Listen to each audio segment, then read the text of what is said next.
नमस्कार, मैं तरुण वर्मा और मैं एक क्लिनिकल साइकोलॉजिस्ट हूँ। इस वीडियो में आपको बताऊँगा कि पैनिक अटैक्स को दूर करने के लिए सीबीटी को कैसे यूज़ किया जाता है। सीबीटी किस तरह से काम करती है पैनिक अटैक्स को दूर करने में। सीबीटी मतलब कॉग्निटिव बिहेवियरल थेरेपी, जो कि एक साइकोथेरेपी की टेक्निक है। ये किस तरह से पैनिक अटैक्स को दूर भगाने में आपकी हेल्प करेगी, इस बारे में थोड़ा सा ब्रीफ में आपको इस वीडियो में बताऊँगा। तो कॉग्निटिव बिहेवियर थेरेपी क्या होती है? बहुत सारे शोधों में ऐसा देखने में आया है कि cognitive behaviour therapy anxiety disorders के इलाज के लिए सबसे पहला चॉइस होता है डॉक्टरों का। खासकर कि पैनिक अटैक्स के मामले में और कुछ फोबियाज होते हैं, उनके मामले में तो कॉग्निटिव बिहेवियर थेरेपी सबसे पहले यूज़ की जाती है और सबसे ज़्यादा इफेक्टिव होती है। कॉग्निटिव बिहेवियर थेरेपी के दो पार्ट्स हैं, या ये कहें कि दो कंपोनेंट्स हैं, दो हिस्से हैं। एक में तो हम अपने थिंकिंग के नेगेटिव पैटर्न्स को आइडेंटिफाई करते हैं और उन्हें बदलते हैं, क्योंकि यही वो थिंकिंग पैटर्न्स हैं जो कि एंजाइटी को बनाए रखते हैं। इस वाले हिस्से को कॉग्निटिव थेरेपी कहते हैं। और इसी के साथ अपने अंदर आने वाली एंजाइटी के प्रति डिसेंसिटाइज होने का जो पूरा प्रोसेस है, जिसमें कि हम डर लगने वाली, एंजाइटी देने वाली सिचुएशंस का एक्सपोजर करते हैं और एंजाइटी को दूर करते हैं, इस पार्ट को बिहेवियर थेरेपी कहा जाता है। और दोनों को मिलाकर जब एक पेशेंट को हील किया जाता है तो उसे कॉग्निटिव बिहेवियर थेरेपी ऐसा कह देते हैं। कौन से हिस्से पर ज़्यादा जोर दिया जाएगा, ये डिपेंड करता है पेशेंट की प्रॉब्लम्स पर और पेशेंट के नेचर पर। जैसे कि उदाहरण के लिए कुछ ऐसे फोबिया होते हैं, जैसे कि हाइट का फोबिया, पानी का फोबिया, ये सिर्फ एक्सपोजर थेरेपी से ही ठीक किए जा सकते हैं। जबकि पैनिक डिसऑर्डर, जिसमें कि एगोराफोबिया नहीं होता, मतलब पैनिक डिसऑर्डर विदाउट एगोराफोबिया, मतलब फोबिया नहीं है, सिर्फ पैनिक डिसऑर्डर है, सिर्फ पैनिक अटैक्स आते हैं, इसको सबसे अच्छे तरीके से कॉग्निटिव थेरेपी की मदद से ही दूर भगाया जा सकता है। इस तरह से देखते हैं कि जो मनोवैज्ञानिक हैं, मनोचिकित्सक हैं, उन्होंने अलग अलग तरह से कॉग्निटिव बिहेवियर थेरेपी को एंजाइटी डिसऑर्डर्स के अलग अलग फॉर्म्स में अप्लाई किया है और उनको सक्सेसफुली ट्रीट करके एक बहुत अच्छा ट्रीटमेंट, जो कि बिना दवाओं के हो सकता है, उसको इस्टेब्लिश किया है। पर कई लोगों में ऐसा भी होता है कि पैनिक डिसऑर्डर के साथ अगोराफोबिया भी होता है। मतलब वो बंद जगहों को अवॉइड करते हैं, अकेला जाना अवॉइड करते हैं, कहीं दूर अकेला जाना या किसी खुले मैदानों में, खुली सड़कों पर जाना, ट्रैवल करना, वो अवॉइड करते हैं। तो ऐसे अगोराफोबिक जो अवॉइडेंस होती हैं, जिसमें कि पेशेंट को पैनिक अटैक भी आता है, तो इस केस में ना ही केवल थिंकिंग को चेंज किया जाएगा, पर साथ ही साथ एक्सपोजर थेरेपी भी की जाएगी, क्योंकि उन सिचुएशंस में जहां पर कि बहुत फोबिक रिएक्शंस आती हैं, वहां एक्सपोजर करना ज़रूरी है, ताकि डर को जीता जा सके और डर का सामना करके डर को भगाया जा सके। अब मैं आपको कुछ ऐसे प्रिंसिपल्स, कुछ ऐसे सिद्धांत बताऊंगा, जिसकी मदद से हम पैनिक अटैक को समझ भी सकते हैं और उसे दूर भी कर सकते हैं। और एक बार जब आप इन प्रिंसिपल्स पर, इन सिद्धांतों पर मास्टरी गेन कर लेते हैं, तो आप भी अपने पैनिक अटैक्स को दूर भगा सकते हैं। और ये सच में बड़ा आसान होगा अगर सही तरीके से समझ में आ जाए और सही तरीके से इम्प्लीमेंटेशन में आ जाए। तो बात करेंगे कि पैनिक अटैक्स होते क्या हैं। पहले पैनिक अटैक्स को समझेंगे।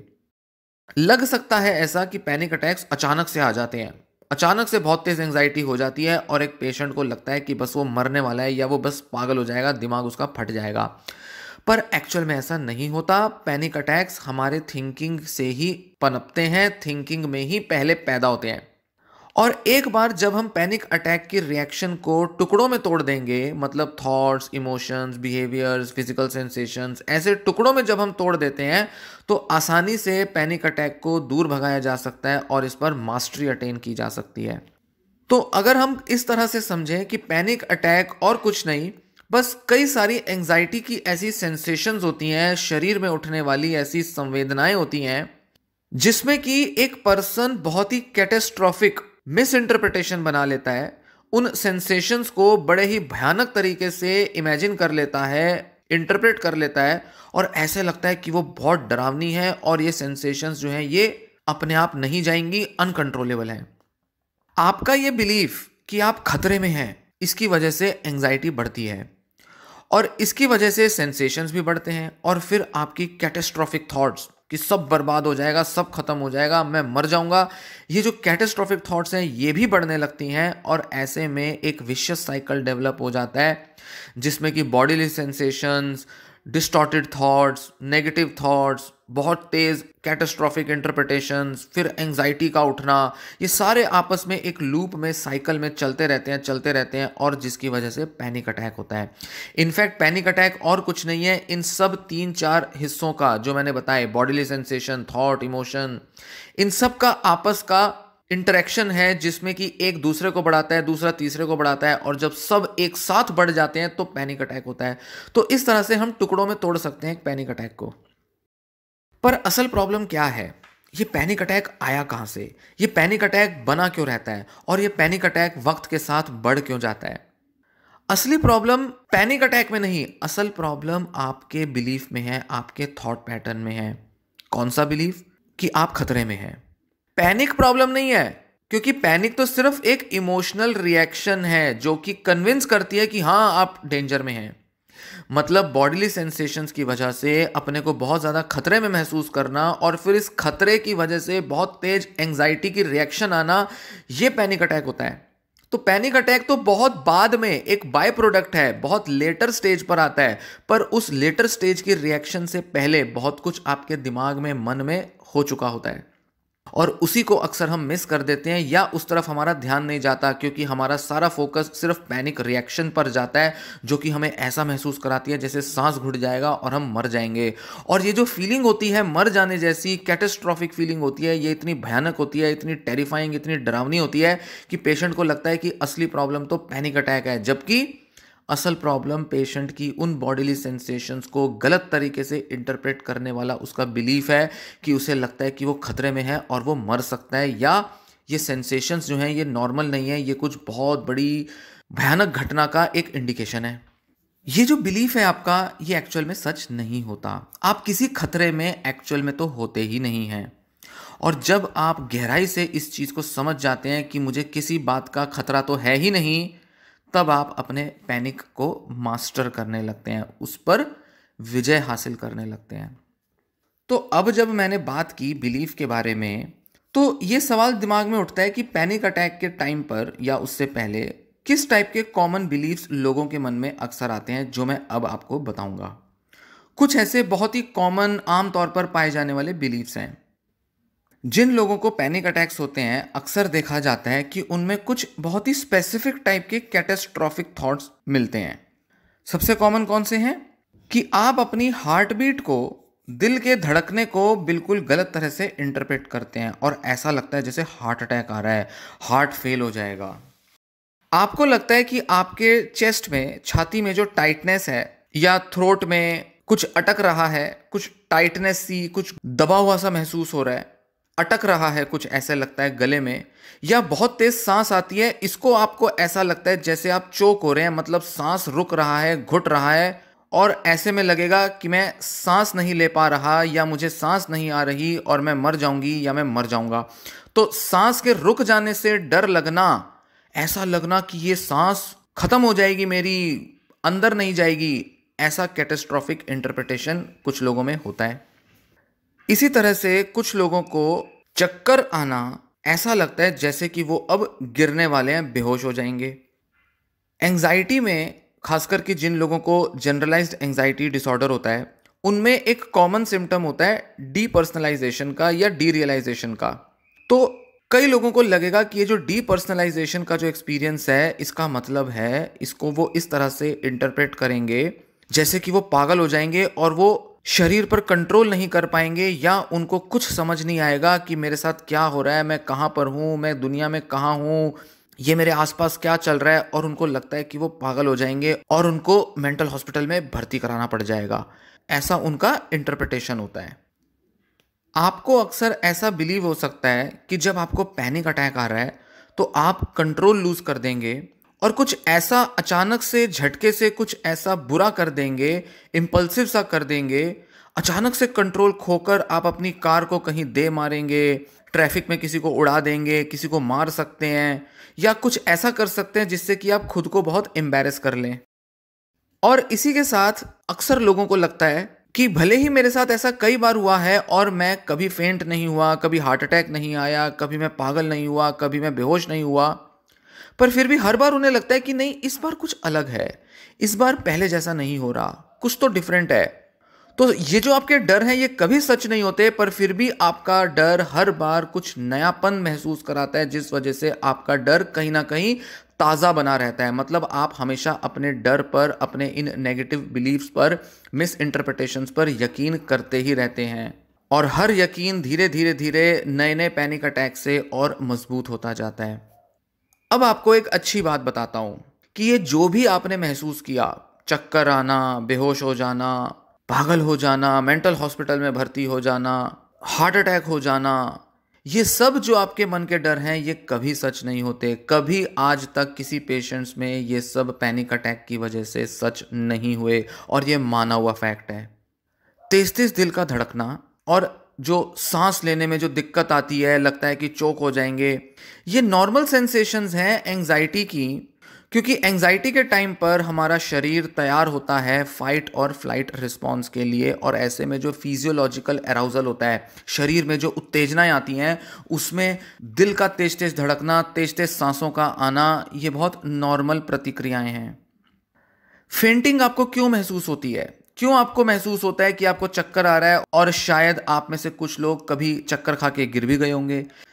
सच बात तो यह है कि एंजाइटी अटैक में बेहोशी हो ही नहीं सकती, क्योंकि एंजाइटी अटैक में आपका बीपी बढ़ता है, जबकि चक्कर आना बीपी के कम होने की वजह से होता है। तो फिर चक्कर आके गिरते क्यों हैं? क्योंकि वो एक डिसोसिएटिव रिएक्शन होती है। स्ट्रेस की वजह से डिसोसिएटिव रिएक्शन देता है दिमाग, जबकि पैनिक अटैक के टाइम पर बीपी बढ़ता है। तो ऐसा महसूस होना कि चक्कर खा के गिर जाएंगे, ये कभी नहीं होने वाला, और अगर हो रहा है तो वो एक डिसोसिएटिव रिएक्शन है। एंजाइटी डिसऑर्डर जिन लोगों को होता है वो कभी क्रेजी नहीं होते, वो कभी पागल नहीं होते, कभी उनका दिमाग चकराता नहीं है, पगलाता नहीं है। जिन लोगों को पैनिक अटैक होता है वो कभी अपना कंट्रोल लूज नहीं करते। इनफैक्ट पूरे पैनिक अटैक के दौरान भी उनका कंट्रोल खुद पर रहता है, और पैनिक अटैक के बाद भी वो बिल्कुल अपने सेंसेस में होते हैं, उन्होंने कोई कंट्रोल नहीं खोया होता। इनफैक्ट पैनिक अटैक का तो कहीं ना कहीं मतलब ही है कि पेशेंट तो इस दौरान और भी ज़्यादा खुद के कंट्रोल में है, पूरी तरह से खुद को समेटने में, खुद को संभालने में लगा हुआ है। तो ऐसे में कंट्रोल तो लूज होगा ही नहीं। और अगर लगता है कि इस बार कुछ अलग हो रहा है तो ये भी गलत है। क्यों? क्योंकि हर बार एक ही चीज़ होती है, हर बार एक ही तरह से पैनिक अटैक रिपीट होता है। हाँ, सिचुएशन अलग होने की वजह से, उसकी इंटेंसिटी अलग होने की वजह से, कुछ अलग लक्षण महसूस हो जाने की वजह से लग सकता है कि इस बार कुछ अलग है, पर नहीं। पैनिक अटैक, एंजाइटी एक ही तरह की प्रतिक्रियाएं लाती हैं, इसीलिए सारी दुनिया भर के लोगों को पैनिक अटैक एक ही तरह से होता है। और एक व्यक्ति में भी जब पैनिक अटैक बार बार होगा तो वो एक ही तरह से होगा, क्योंकि दिमाग और शरीर एक ही तरह से काम करते हैं पैनिक अटैक के दौरान। अब बात करेंगे कि इन पैनिक अटैक्स को ओवरकम कैसे किया जाए। बिलीव्स की बात हो गई, पैनिक अटैक्स की बात हो गई, अब आगे बात करते हैं कि इन बॉडीली सेंसेशंस को कैसे हैंडल किया जाए ताकि पैनिक का अटैक ना आए। तो सबसे पहला काम है कि पहचाना जाए कि किस तरह की बॉडीली सेंसेशंस आपको हो रही हैं और किस तरह की कैटास्ट्रॉफिक इंटरप्रिटेशन आप अपने इन सेंसेशंस को लेकर बना रहे हैं। बहुत ज़रूरी है कि आप अपने इस पैनिक अटैक को अलग अलग टुकड़ों में विभाजित करके देखें। मतलब थॉट्स को थॉट्स की तरह देखें, सेंसेशंस को सेंसेशंस की तरह देखें, और पैनिक रिएक्शन को पैनिक रिएक्शन की तरह देखें। जैसे आपके मन में आएगा कि मुझे लगता है कि मैं बेहोश होने वाला हूँ, तो इसको इस तरह से अलग करें कि ये एक लाइट हेडेडनेस की, चक्कर आने की फीलिंग है, और मेरे को एक थॉट आ रहा है कि मैं चक्कर खा के गिर जाऊंगा। मतलब ये दो अलग बातें हैं, अलग चीज़ें हैं, और आपको इन्हें अलग करके देखना है, इनको अलग करके पहचान करनी है इनकी।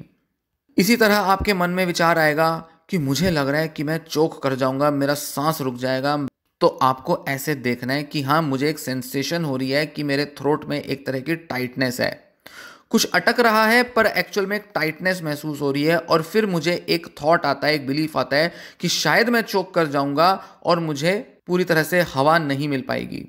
तो आपने पहले तो सेंसेशन को पहचाना और सेंसेशन के ऊपर आने वाले बिलीफ, थॉट को अलग कर दिया, उसको अलग करके पहचाना। इसको आप ऐसे भी कर सकते हैं, जो कि कई बार सीबीटी थेरेपिस्ट अप्लाई करते हैं, कि पेशेंट को कहते हैं कि आप अपने इन सेंसेशंस और थॉट्स को कहीं लिख लें, इनको अलग करके इन्हें ऑब्जर्व करें। तो एक जगह लिख लें कि सेंसेशन कौन सी हैं और एक जगह लिख लें कि थॉट्स कौन सी आती हैं। ध्यान रखें कि सेंसेशंस कभी एंजाइटी नहीं लाती। सबसे बड़ा भ्रम लोगों को होता है कि ये सिम्टम्स यानी कि जो फिजिकल सेंसेशंस हैं ये डरावनी है। नहीं, ना ये सेंसेशंस डरावनी है, ना ये सेंसेशंस खुद अपने में कभी एंजाइटी लाएंगी। इनकी कैटास्ट्रॉफिक इंटरप्रिटेशन ही पैनिक अटैक लाती हैं। और इनको आप कैसे देखते हैं, कैसे इनके बारे में विचार रखते हैं, यही एंजाइटी अटैक लाएंगी। अब इसके बाद नेक्स्ट स्टेप होगा कि आपको एक ऑल्टरनेटिव एक्सप्लेनेशन ढूंढनी पड़ेगी। एक बार जब आप सेपरेट कर लेते हैं अपने थॉट्स, सेंसेशंस और इमोशनल रिएक्शंस को, तब अगला स्टेप होगा कि आप कोई ऑल्टरनेटिव थॉट के बारे में सोचें या ऑल्टरनेटिव थॉट को कहीं लिख लें जो कि एक सेंसेशन को लेकर एक ऑब्जेक्टिव एक्सप्लेनेशन हो। ध्यान दें कि आपको एक ऑल्टरनेटिव एक्सप्लेनेशन देनी ही देनी है ताकि आप अपनी कैटास्ट्रॉफिक इंटरप्रिटेशन को बदल पाएं। जैसे आप ये कह सकते हैं कि ये तो बस एक सेंसेशन है और ये आएगी और चली जाएगी। या आप कह सकते हैं कि हाँ, मैं अभी अपने दोस्त से मिला और उससे मिलकर मेरा मूड खराब हुआ और ऐसे में मुझे बड़ी बेचैनी हुई और उसकी वजह से मैंने अपने हार्ट बीट को तेज होता हुआ महसूस किया। क्योंकि कोई भी नेगेटिव इमोशन आपके बॉडी में नेगेटिव सेंसेशन ला सकती है जिसको कि आप बहुत ही पैनिक के तरीके से इंटरप्रेट कर सकते हैं। अब नेक्स्ट स्टेप होगा कि आप एविडेंस की तरफ देखें कि जो भी दो एक्सप्लेनेशंस आपने खुद को कही हैं, एक तो पैनिक अटैक वाली एक्सप्लेनेशन कि मेरे को हार्ट अटैक आने वाला है, मैं चोक करने वाला हूं, इस तरह की एक्सप्लेनेशन, और दूसरी एक्सप्लेनेशन होगी जो कि आपने दी जैसे कि मेरा मूड खराब हुआ और मुझे बॉडी में सेंसेशंस फील हुई। फिर देखें कि कौन सी एक्सप्लेनेशन ज्यादा सही है, कौन सी एक्सप्लेनेशन ज्यादा वैलिड है, मतलब कि वो ज्यादा रियलिस्टिक है। इसको कैसे देखेंगे? एविडेंस देखेंगे कि क्या आपके कैटास्ट्रॉफिक थॉट के फेवर में कोई एविडेंस है। मतलब क्या एक्चुअल में आपको हार्ट अटैक आया? क्या एक्चुअल में अगर आप पैनिक अटैक के बाद हॉस्पिटल चले गए और अपना ईसीजी करा लिया तो क्या ईसीजी में कोई एबनॉर्मेलिटी आई? ये हुआ एविडेंस ढूंढना। और आप पाएंगे कि आप जितनी भी बार ईसीजी करा लें हर बार नेगेटिव फाइंडिंग्स आएंगी। मतलब ईसीजी कुछ डिटेक्ट नहीं करेगा आपके दिल के अंदर कोई भी एबनॉर्मेलिटी को। तो कैटास्ट्रॉफिक थॉट जो कह रही थी कि मुझे हार्ट अटैक हो रहा है, सांस रुक रही है, इसका जब आप टेस्ट कराते हैं या खुद ऑब्जर्व कर लेते हैं, मैं ये नहीं कह रहा कि आपको टेस्ट कराना चाहिए, नहीं, आप जब खुद देख लेते हैं कि ना आपकी सांस रुकी ना आपका हार्ट अटैक आया, तो मतलब एक एविडेंस आ गया कि ये जो कैटास्ट्रॉफिक थॉट थी ये गलत थी।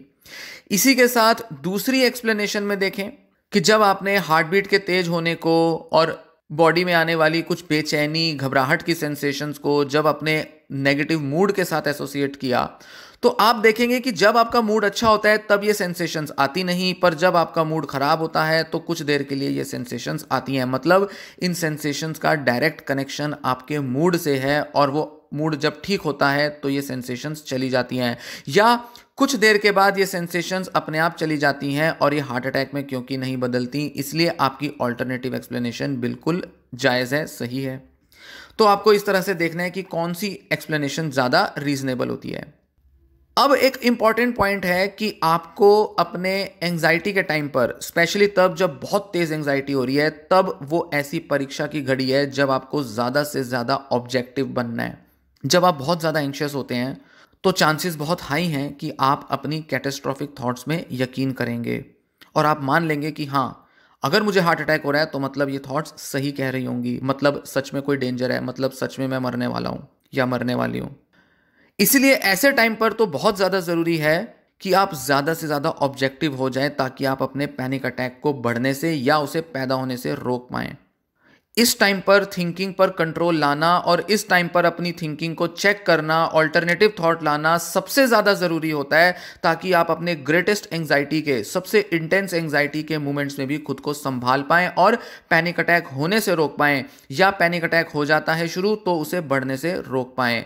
बहुत से लोग कहते हैं कि उस टाइम पर तो हमें कुछ सूझता नहीं, और यही सीबीटी का सारा लक्ष्य है कि आप स्किल्ड हो जाएं, आप में क्षमता आ जाए, आप में वो एबिलिटी आ जाए, स्किल आ जाए कि आप एंजाइटी को अटैक का रूप लेने से पहले ही रोक पाएं, मतलब कि प्रिवेंट कर पाएं पैनिक अटैक को सेंसेशन के लेवल पर ही।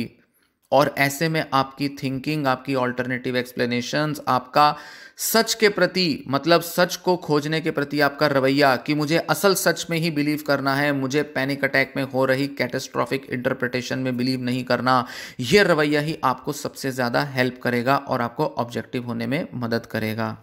इसलिए उस टाइम पर ज़्यादा से ज़्यादा ऑब्जेक्टिव एविडेंस ढूंढें कि मेरे को ये सेंसेशंस क्यों हो रही हैं, कहाँ से आ रही हैं, किस वजह से आई। ये ना कहें खुद को कि ये अचानक से हो रही है, मतलब कि कोई सिग्नल आ गया कि बस अब मैं ख़त्म होने वाला हूँ या ख़त्म होने वाली हूँ। नहीं, इसको अननोन सोर्सेज की तरफ एट्रीब्यूट ना करें। ये ना कहें ये अचानक से हुआ, अपने आप हुआ, पता नहीं कहाँ से हो गया। नहीं, ऑब्जेक्टिवली देखें कि किस वजह से आपको ये सेंसेशन आई जिससे कि आप डर रहे हैं। जब आपको पैनिक अटैक हो रहा होता है तो उस टाइम अगर संभव हो सके तो आप अपने पैनिक अटैक के बारे में लिखना शुरू करें, मतलब सेंसेशन और थॉट को आइडेंटिफाई करें, फिर उसके बाद ऑल्टरनेटिव एक्सप्लेनेशन को लिखें। इस तरह से जब आप लिखना शुरू करते हैं, सोचना शुरू करते हैं, तो आप ऑलरेडी एक ऑब्जेक्टिव नज़रिया अपना लेते हैं और ऐसे में और भी आसान हो जाता है कि आप अपनी एंग्जाइटी को कंट्रोल करने की कंडीशन में आ जाते हैं। सबसे अच्छी चीज़ कि आप अपनी ऑल्टरनेटिव एक्सप्लेनेशंस को एक्सेप्ट कर पाते हैं, क्योंकि बहुत से लोग कहते हैं और ख़ासकर ज़्यादातर लोगों का इनिशियल एक्सपीरियंस यही होता है कि वो ऑल्टरनेटिव एक्सप्लेनेशंस को लॉजिकल तो मानते हैं, पर वो ऐसा सोचते हैं कि ये अप्लाई नहीं हो पाती या इनके सच में बिलीव नहीं हो पाता। और यही सबसे बड़ा चैलेंज होता है कि ऑल्टरनेटिव एक्सप्लेनेशंस में पूरा कन्विक्शन के साथ अपना बिलीफ लाना। धीरे धीरे धीरे जब जब आप वर्क करते रहेंगे, ऑब्जेक्टिव होने की अपनी यात्रा में आगे बढ़ते रहेंगे, धीरे धीरे जब आप अपने पैनिक अटैक्स को, एंग्जाइटीज़ को हैंडल करते रहेंगे सीबीटी के प्रिंसिपल्स की मदद से, धीरे धीरे आप स्किल्ड होते जाएंगे और इंटेंस एंग्जाइटी के मोमेंट में भी आप अपने पैनिक अटैक को कंट्रोल कर पाएंगे। क्यों? क्योंकि आपको अपने बिलीफ थॉट को आइडेंटिफाई करके उसे आगे बढ़ने से रोकना है, पैनिक को पैदा होने से पहले ही ख़त्म करना है। जितना ज़्यादा आप अपने इर्रेशनल बिलीफ्स में यकीन करेंगे उतना ज़्यादा पैनिक अटैक आएगा। जितना ज़्यादा आप रैशनल एक्सप्लेनेशंस में बिलीव करेंगे उतना कम आपको पैनिक का एक्सपीरियंस होगा। तो जैसे जैसे आप इर्रेशनल बिलीफ से हटते जाएंगे वैसे वैसे आपका पैनिक अटैक, उसकी इंटेंसिटी, फ्रीक्वेंसी कम होते जाएंगे। जितना ज़्यादा आप इस प्रोसेस में सक्सेसफुल होते जाएंगे आप पाएंगे कि हमारे थॉट्स और हमारे इमोशंस, फीलिंग्स में कितना स्ट्रॉन्ग कनेक्शन है। बहुत बार ऐसा होगा, आप सोचेंगे कि दवा लेनी चाहिए, केमिकल चेंज हो चुका है, शरीर में कोई बड़ी बीमारी हो चुकी है। नहीं, शरीर में इसका कोई जड़ ढूंढने की ज़रूरत नहीं, कोई इलाज ढूंढने की ज़रूरत नहीं, कोई दवा की ज़रूरत नहीं इन प्रॉब्लम्स के लिए। इसे आप पूरी तरह से सीबीटी के माध्यम से दूर कर सकते हैं, पैनिक अटैक की प्रॉब्लम को। इसलिए आपको अपने फीलिंग्स और थॉट्स के कनेक्शन को समझना है। पैनिक अटैक को मास्टर करने का एक ही तरीका है, या ये कहें कि उसका सीक्रेट यही है कि पूरी तरह से ये मान लें, समझ लें, रियलाइज कर लें, इनफैक्ट तब भी जब आपको पैनिक अटैक हो रहा हो तब भी, कि ये कैटेस्ट्रॉफिक थॉट्स ही हैं जो पैनिक अटैक ला रही हैं और ये थॉट्स सही नहीं हैं, इनमें बिलीव नहीं करना, इनको इनकी फेस वैल्यू पर नहीं स्वीकारना, जो ये दिखा रही हैं उसमें यकीन नहीं करना। जब आप इन बिलीव्स, इन थॉट्स में यकीन नहीं करते तो एंजाइटी फील करने जैसा तो कुछ बचा ही नहीं। पैनिक किस बात का आएगा फिर? पैनिक तो आएगा ही नहीं। तब आप समझेंगे कि पैनिक अटैक जो है ना वो सिर्फ एक फॉल्स अलार्म है, एक गलत सिग्नल है जो कि आपका दिमाग दे रहा है, जिसको आप अपनी इच्छा से, अपनी विल पे स्विच ऑफ कर सकते हैं, शांत कर सकते हैं, दूर कर सकते हैं। एक ऐसा अलार्म जिसको आप बंद कर सकते हैं। इस वीडियो के अंत में कुछ इंपॉर्टेंट पॉइंट्स आपसे शेयर करूंगा जो कि याद रखने ज़रूरी हैं, दिमाग में रखें जब आप पैनिक अटैक्स को सीबीटी की मदद से डील कर रहे हो, मतलब जो मैंने बताया उस तरह से डील कर रहे हो। ध्यान दें कि कोई भी विचार अपने में एंग्जाइटी नहीं लाता। जब आप उस विचार में बिलीव करते हैं तो ही वो एंग्जाइटी पैदा करता है। इसलिए ये आपके वश में है कि आप एंग्जाइटी को लाने के लिए या एंग्जाइटी को दूर भगाने के लिए जिन भी विचारों का चुनाव कर रहे हैं, चूज कर रहे हैं, उनमें आप कितना बिलीव करते हैं, किस हद तक बिलीव करते हैं, कैसे खुद को यकीन दिलाते हैं, ये सब आप पर निर्भर है। जितना ज़्यादा एंग्जाइटी में बिलीव करेंगे एंग्जाइटी अटैक आएगा, जितना ज़्यादा आप अपनी ऑल्टरनेटिव एक्सप्लेनेशंस में बिलीव करेंगे उतना ही आसान होगा आपके लिए एंग्जाइटी को मैनेज करना। पैनिक अटैक होने के लिए जो ज़रूरी होता है वो ये कि आपको कुछ ऐसा खुद को बताना होता है जो कि सच नहीं है, वास्तविक नहीं है। मतलब पैनिक अटैक तभी आएगा जब आप अपने को कुछ ऐसा बताए जा रहे हैं बार बार जो कि रियलिटी में होता ही नहीं, हो ही नहीं सकता। और यही सबसे बड़ी विडंबना है, इसीलिए इसको डिसऑर्डर कहा जाता है, क्योंकि हमने अपने विचार में, अपने मन में बहुत से डर की वजह से पैनिक अटैक को पैदा किया होता है। और पैनिक अटैक कभी भी डेंजरस नहीं होते, कभी भी नहीं होते। जब आपको पैनिक अटैक होता है तो थोड़ी देर के लिए, टेम्परेरीली, आप अपना नजरिया बहुत ही नकारात्मक बना लेते हैं। आपके सकारात्मक नजरिए पर आपकी पकड़ छूट जाती है और आप सच नहीं देख पाते। जब आपको अपना रियलिस्टिक पर्सपेक्टिव दोबारा से हासिल होता है तो पैनिक अटैक खुद ही चला जाता है। मतलब यहां नजरिए की क्या बात हो रही है? मतलब कि ऑल्टरनेटिव एक्सप्लेनेशंस की बात हो रही है। एक बात ध्यान रखें कि पैनिक अटैक के टाइम पर लोग एक्चुअल में डर किस चीज से रहे होते हैं? लोग डर रहे होते हैं कि पैनिक अटैक से हो क्या जाएगा, इस कल्पना से डरते हैं। उनके मन में एक ऐसी इमेजिनेशन, एक ऐसी कल्पना आ जाती है, एक ऐसा विचार आ जाता है, विजुअलाइजेशन होती है कि पैनिक अटैक जो हो रहा है, जो उनके हार्ट बीट में तेजी आना, सांस का चोक हो जाना, ये जो महसूस हो रहा है, इससे क्या हो जाएगा, उसका डर लगता है कि कहीं मैं मर ना जाऊं, कहीं मैं पागल ना हो जाऊं, कहीं मुझे हॉस्पिटल में ना भर्ती कराना पड़े, कहीं मैं बीमार ना हो जाऊं, कहीं मैं हैंडीकैप ना हो जाऊं। इस तरह के जो डर होते हैं कि जो पैनिक अटैक होने की वजह से होंगे, या जो उनको लगता है कि ये होने वाला है, असल डर उस चीज का होता है। यानी कि लोग डरते हैं कुछ अनसर्टेन आउटकम्स से। जबकि सच क्या है? सच ये है कि पैनिक अटैक की वजह से असल में केवल पैनिक अटैक ही आता है, और पैनिक अटैक के अंत में केवल पैनिक का ही अंत होता है और कुछ नहीं। मतलब बीमारी कुछ नहीं होगी, मरेगा कोई नहीं।